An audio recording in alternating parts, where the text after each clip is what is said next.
That's Nick Freitas, Delegate Nick Freitas.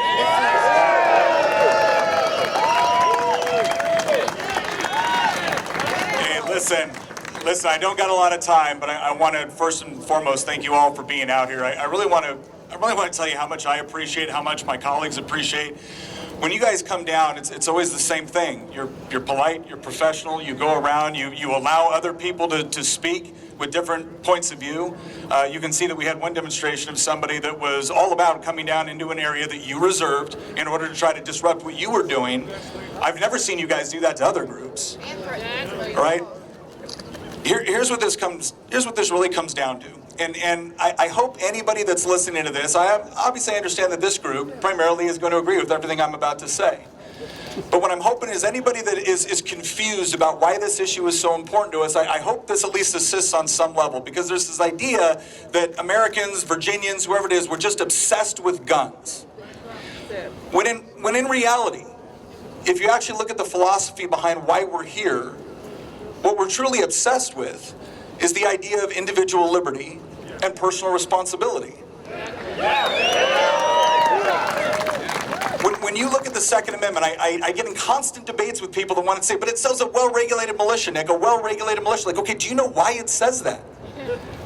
It says a well-regulated militia being necessary to the security of a free state, the right of the people to keep and bear arms shall not be infringed. See, the founders recognized a couple of things within the Second Amendment and crafted it very specifically that way for a couple of reasons. One, our founders universally recognized the right of an individual, the right of a free person to be able to defend themselves and their families.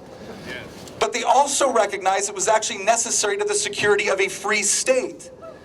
That you can't have a free country ultimately if the citizens in that country are completely dependent upon the government for their protection. So the Second Amendment, Article 1, Section 13 of the Virginia Constitution, is not about hunting, it's not about gun collecting, it's not about any of that. It is so much deeper because it is that fundamental recognition that if you want to be free, and if you want to live in a free country, then yes, you as a citizen do need to take personal responsibility, both for your family, both for your property, but also for the sort of country that you want to live in. Yeah. And you can't completely outsource your defense to somebody else. Yeah. You can't outsource the responsibility to protect your family to somebody else.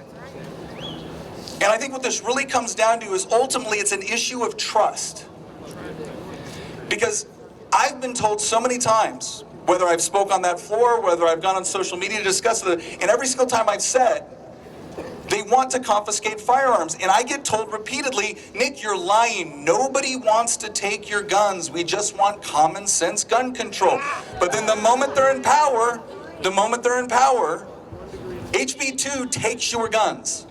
Effectively takes your guns. That's what it does. That's not me lying. That's not me reading into it. That's just reality.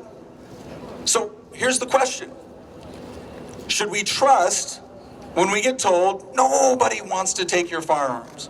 Because the same people that are saying that are now trying to do it. And ultimately what this comes down to is this. It's, Nick, trust us to provide for your security even though we lied to you about what we actually want to do. So why would I trust them? I shouldn't have any obligation to do so. Logically, I should not have any obligation to do so. Because if they want to point to the instances, again, if we're talking about the entire population of the United States, if they want to point to the instances where a civilian uses a firearm for a nefarious purpose, can we then compare all the times governments have used firearms against unarmed populations for nefarious purposes? Yeah. Does that get to factor into the equation at all as we look at this? As you ask us to hand over our means to be able to protect ourselves? I think it should. If we're going to make an intellectually honest and consistent argument. Because ultimately, I think a lot of people understand this. I'm going to say the quiet part out loud. In the United States, we have a proud tradition of civil disobedience when necessary.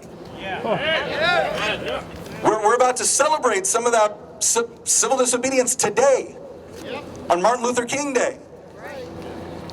And it needs to be understood that this isn't about us handing over a firearm or a magazine. This is about you telling us that you're going to take away our means to be able to provide for our own security as well as provide for a free state. And if you don't trust us to be able to provide for our security, then why in the hell should I trust you to provide it for me? Because ultimately, I know, we all know, it's not like law enforcement has the capability or even the obligation to post someone outside each of our houses to make sure that our property and our rights are preserved. They can't do that. And so if you're not going to do that, if you're not going to be responsible for my security, then what gives you any right to diminish my ability to provide for my own security? Again, this is just logical thinking. And the reason why it's so far out of style right now is because, again, I'm getting to the point where I no longer trust, not that I ever really did, but I no longer trust the arguments that are being used to try to convince me for why it's okay for them to confiscate my property and to confiscate that property which is supposed to be constitutionally protected. So ultimately, here's what it comes down to. I'm a citizen. I'm not a subject. I'm not going to be a subject. I have sworn multiple oaths to defend my country, both as a soldier and as a legislator. I intend to stand by those oaths. I expect my fellow legislators to stand by those oaths. I expect everybody who has ever sworn one of those oaths to stand by those oaths. Because ultimately, that's what secures a free state. And the most unique thing about the American experiment is not democracy. Democracies have existed all throughout space and time. We are a federated constitutional republic that uses democratic processes. We respect those democratic processes. But I want to say this last part in closing. What this ultimately comes down to is the most unique thing about the American experiment was that we put our faith and trust in the individual citizen, not the state.